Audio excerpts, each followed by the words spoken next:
Inalalaya ng husto ni Ralph si AZ mula sa pag-ehersisyo. Kanyang hinawakan ng mahigpit ang kanyang mga kamay upang siya ay makabangon.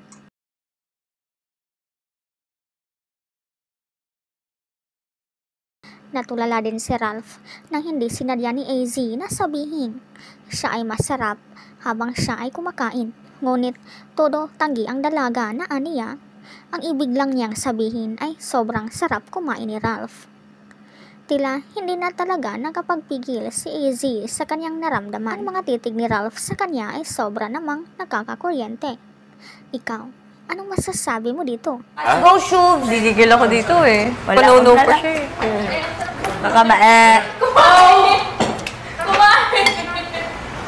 No?